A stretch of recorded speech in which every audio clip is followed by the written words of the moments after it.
couple days ago, they premiered the remake of the Rocky Horror Picture Show on Fox, starring Laverne Cox as Dr. Frankenfurter, and then a bunch of other people I haven't heard of, and then Ben Vereen, and Tim Curry was in it too. So I'm a fan of the original. I'm a huge fan of the soundtrack. I know I've mentioned before that I happen to really enjoy musicals, and I used to have the soundtrack on tape when I was a kid, and actually knew all the words of the musical by heart on all the songs before I had ever even seen it. Nice. Yeah, so that's Did you know also the interactive versions? No, I didn't kind of fall into that part until I became an adult and then moved to a town that was big enough to do a Rocky Horror Picture Show screening every year. Right. And then I went to a lot of those. So I'm very well versed in the movie and in the soundtrack. Now, I have a lot of criticisms of this remake. Many people do. First of all, it's completely unnecessary. Completely unnecessary. Why even bother remaking this? Now, for those of you that don't know, Rocky Horror Picture Show failed miserably at the box office when it was originally put out, and then eventually gained popularity as one of those so bad it's good movies. And with the audience participation that just kind of evolved naturally, that's how it became the phenomenon that it is today. Yeah. So that's kind of what they were going for on this, but at the same time, okay, so there's some parts of it where, like, it shows an audience watching it in a theater, and they have, like, some of the audience participation, but they don't do nearly all of it, or hardly any of it. And to that effect, I'd say, why even bother doing that unless you're going to commit to it fully? Right. You know? I have a real problem with Laverne Cox's portrayal of Dr. Frankenfurter. Her accent was retarded.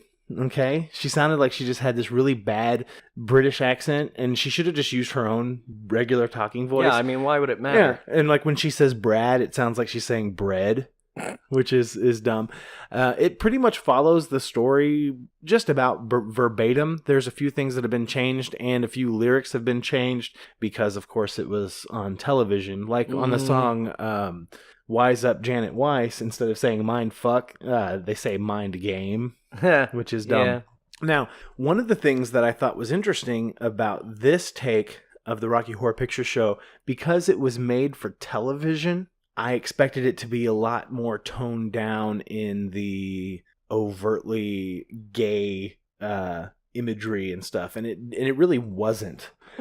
Especially during the "Don't Dream It, Be It" part at the end, where they're like all making out in the pool. I mean, it's like full on dude, girl on girl making out in the pool, which I'm really surprised they didn't tone that down. It actually seemed more sexual than the original movie did in that particular scene. Fox is such a weird company. I know, dude. Because the TV station airs all kinds of just raunchy, horrible shit all the time. But then you have Fox News, which is incredibly conservative and like lambasts people that consume the type of media that they put on their fucking TV station. I honestly have no idea how all that stuff works. Okay, so the good parts of that of the Rocky Horror Picture Show remake is Tim Curry plays the historian. Yeah. Some of the historian scenes were cut, and you can tell that he kind of, I mean, he's got some health problems right now, and but you can tell that he kind of seemed a little off there. And honestly, I love the fact that we had a cameo by Tim Curry, but I think if they had cast it with somebody else, might have done a little better as far as the overall telling of the story. And with some of the historian scenes that were cut, it would make it really hard for someone who's never seen the original and isn't familiar with the story to be able to follow it. In fact, the person I was watching it with last night had no idea what the hell was going on and lost interest halfway through. And I was like, okay, well, if you don't like this, you're probably not going to like the original either. No. You know, and you got to think that how crazy the original is versus the times that it came out. Yeah. Because you didn't have a lot of that super sexual, you know, with transsexuals and, you know, homosexual imagery and all that kind of stuff. So it seems definitely more in place today. But at the same time, it's still on network television and was really surprising to see that that's what was played on television. I think the actor that played Brad did a good job.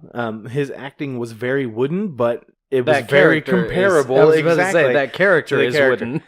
I think the actress that played Janet was very competent and well cast. I think the actress that played Columbia was fantastic. Nice. She, I think, was the best part about it. The guy that played Eddie, whereas Meatloaf Adam played Lambert, him in the original. by the way, that's the only one I actually know, because I haven't seen it, but I heard that Adam Lambert was terrible as the Meatloaf character. Well, I mean, the thing is the Meatloaf character is so small. Eddie's character is so tiny. Yeah. He comes in, he sings a song, he gets killed. Yeah. And then there's a voiceover in Dr. Scott's song. And that's it. That's all of Eddie's character. So, I mean, I think he did all right. It was kind of weird seeing somebody who isn't as big as Meatloaf, like, I mean, size-wise. Yeah, no, exactly. Because Adam Lambert's like a tiny Eddie, dude. Yeah. But, I mean, he's also probably, aside from Laverne Cox, one of the biggest names on that stage. Oh, absolutely. And I don't really know a whole lot about Adam Lambert, but I know enough to know that I've heard his name. Yeah, exactly. Was he like an American Idol yeah, guy? I think he was an American Idol. And actually, I think he's the one that's touring with Queen now. What? Yeah. Oh my God. I think. I'm not 100% certain about that. Feel free to tell me if I'm wrong in the comments, by the way. Yeah. So anyway, the actors, or the actor and the actress that played Riff Raff and Magenta were okay. I didn't particularly care for Magenta as much as I liked Riff Raff's character. They did little to no elbow fucking. Like they did. I mean, they do it like one time at the end. Because I keep saying, like, when are they going to do it, you know? So that didn't happen. The songs were rearranged to have more of a modern feel to them, but they were definitely the same songs. It didn't start out with the lips. That started out with an usher. A girl was an usher at this movie theater to sing the science fiction double feature song at the beginning. And apparently that's part of the stage show. Is that an usher sings it at the beginning. I've never seen the stage show. Yeah, I haven't either. So that was I actually auditioned for this stage show when I was living up in the city. Nice. Yeah, I did not get cast. Oh. They wouldn't even let you be a stagehand or anything? No. Oh, ouch. I mean, it was the city. There was a lot of people vying for everything. Right. I think really the weakest part of the whole movie was Laverne Cox. Really? Right. I hated her speaking voice, and she doesn't have a very powerful vocal range. I mean, and you kind of need, especially for like transsexual Transylvanian. Right. Well, here's the thing, okay? She was competent in like Just 7 Days I Can Make You a Man, and in The Wise Up Janet Weiss, and in Sweet Transvestite. But the song at the end, I'm Going Home, that Tim Curry sang at the end of the first one, and he sang it with a lot of emotion. Tim Curry's not the best singer. No. But he is better. But he's a than fantastic Laverne Cox. actor. Absolutely. And he had so much emotion in that. And it just was wasted on Laverne Cox.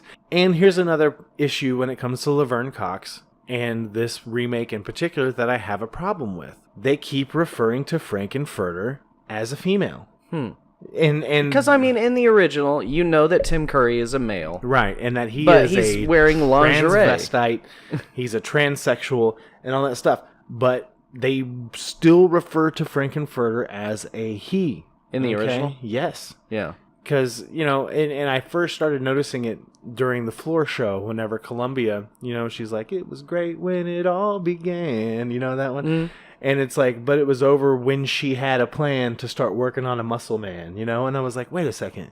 And then I start noticing more and more towards the end, and they start talking about Frank's character. And they kept referring to Frankenfurter as a female. So that, it's like, they definitely misgendered, and I don't know if that was because Laverne Cox was born a man who transitioned into a female.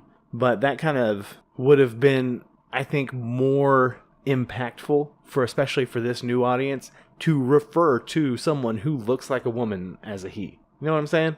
But, I mean, as far as, like, political correctness and shit goes, you're supposed to refer to transgender people as the gender that they identify with, right? But this isn't trans. That's the SJW thing. But this isn't transgendered Transylvania. This is transsexual Transylvania. Yeah, exactly. But the thing is Frankenfurter identifies as a male. In the original movie, Frankenfurter refers to himself, and other people refer to Frankenfurter as a male.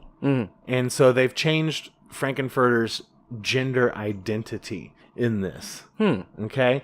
Whereas and it's not ambiguous. It's like she's a she, whereas Frankenfurter's a he but dresses as a she. You see what you get what I'm saying? I think I get what you're So what you're getting I kind of have an issue with that. And really just Laverne Cox's singing and her performance and I think those are the most the worst parts about those, and it really doesn't hold a candle to the original. Yeah.